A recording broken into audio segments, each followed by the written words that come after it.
José Flores was born in the community of San María de la Paz in Teúl, Zacatecas, the 28th of November, 1866.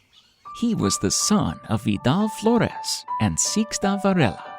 He was baptized in El Teúl and received his confirmation in Tlaltenango. His family was very poor, and Jose had to work as a shepherd to support his parents. He grew in a ranch zone with rivers and springs. He loved solitude, and he used to pray kneeled and with his arms making a cross. He was very dedicated to his duties, obedient and responsible. When he was 15 years old, he felt the call to serve Jesus and decided to become a priest. It was a very difficult time for his family, as his mother and father loved him very much. Yet, his parents faithfully supported him. Even though being illiterate, they found out a way to enroll their boy in a seminary. His father took him to Guadalajara on a 4-day walking trip. He began his studies in the seminary of Guadalajara. By the time he was 20 years old, he obtained several diplomas and was one of the most distinguished students. He was ordained as a presbyter on the 26th of July, 1896, and gave his first Mass in August of the same year. In 1900, he was assigned to the parish of Zapotlanejo and the Church of Matatlan. He would serve there for 26 years until the day of his martyrdom. From that moment, he devoted his life to his ministry and touched the lives of many people. He chose to live a humble and very poor life. His bed had no mattress. It was made only with wood. He always woke up in the early morning to pray. His clothes were simple, very worn out and patched up. His shoes were worn out too, almost without any sole. He was a merciful priest, devoted to the Sacred Heart of Jesus and to the Santissima Virgin Maria. He put special attention to the care of the sick. He would take care of them personally and also watch if they were well attended by others. He taught his congregation to pray every day at noon and at 3 p.m. wherever they were. His masses were so devoted, he often cried during the ceremony. He also invited and prepared his congregation to sing in the Mass. He built many chapels in the ranches. He also edified the church building of the town and put 2 bells on it. Many people witnessed miracles in the life of José Isabel Flores. On one occasion, Father Flores was traveling to visit another person in need. He was accompanied by a young man named Ciriaco Neri. They had to cross a big river to reach their destination, but there was a terrible storm. The river had become very dangerous now, and Ciriaco insisted that they should return. Father Flores immediately started praying the rosary, but the storm was only getting worse. Father Flores instructed Ciriaco to follow him through the river on his horse. Ciriaco thought it was crazy. Ciriaco doubted at first, but finally followed Father Flores.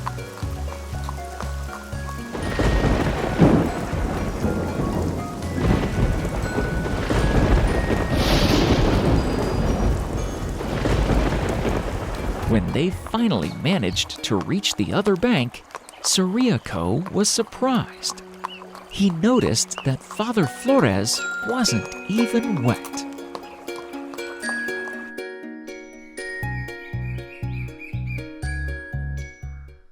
By 1926, the laws of the government against the church were getting severe by the day. priests who celebrated official ceremonies would be captured, tortured, and killed. The idea was to scare the priests into submission. Many priests decided to hide or escape to other countries. But Jose Flores wasn't afraid, and he celebrated the Mass in secret. He would disguise as a soldier and visit his congregation members in their houses. Sadly, one of his own protected, Nemesio Bermejo, an old student of Flores, sold him out. Bermejo told the municipal president of Zapotlanejo about the actions of Jose Flores. Nemesio took them to Father Flores's hiding place. Father Flores was going to Colombia to celebrate the Eucharist. In the early morning of the 13th of June, 1927, the municipal president and his subordinates captured Father Flores. The men of Orozco took his horse and forced Jose Flores to walk a great distance. Father Flores was imprisoned for 3 days with no water and no food. They played jarring music all day so Father Flores couldn't sleep. The president offered Father Flores, "Listen to this beautiful music. If you promise to follow the law, we will set you free." Jose Flores answered, "I am going to listen to even more beautiful music in heaven. Better dying than failing God."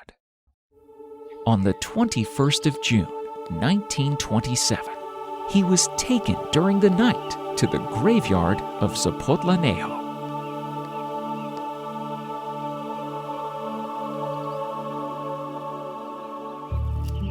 For some reasons, they were unable to hang him.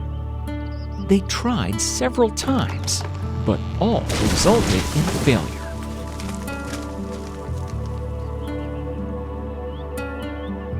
The priest told them, "You will not kill me like this, my sons. I'm going to tell you how you can do it." One of the subordinates said, "I can't take part in this. The Father is my godfather. He baptized me." The chief threatened him, "Then we will kill you too." The soldier preferred to die with his godfather. He was killed first. The soldiers of the troop were now nervous. The chief then ordered them to fire at Father Flores. They prepared their weapons and tried to shoot Father Jose. But without reason, their rifles didn't work.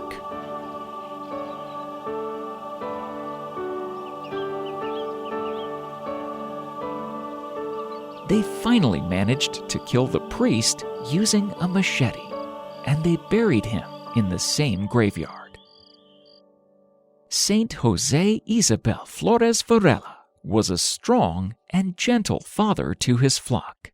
He refused to abandon his parish during the persecutions of the church. He was beatified on November 22, 1992, and canonized on May 21, 2000, with Cristobal Magallanes by Pope John Paul II. Hello, viewers. We have now crossed 1 million views on YouTube alone, and soon we will reach the magical 2 million milestones. First of all, let me begin by thanking God. Also, you, our dear viewers, are a marvelous audience. You kept on growing. You kept on responding, and you helped us when we were in need. In less than 3 years, Christian Kids TV now has close to 120,000 subscribers. The engagement has been really good as well. We have received thousands of likes and some dislikes also, but that's okay.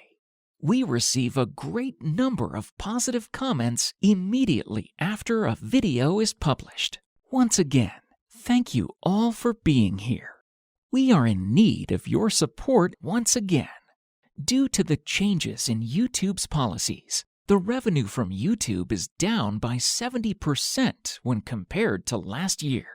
We were able to overcome some of the losses by the support we received from generous people like you through Patreon. But this is not enough. We have to pay our writers, animators, and other artists involved in the production to continue making these episodes. We need your support to bring these amazing stories to life so that our children can learn and get inspired. To make this happen, we need a minimum of 500 patrons or Patreon members.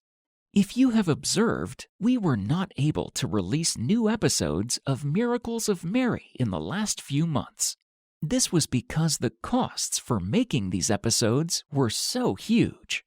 When we reach this goal of 500 patrons, then we can easily meet the costs of current projects and meet the costs of several new projects too.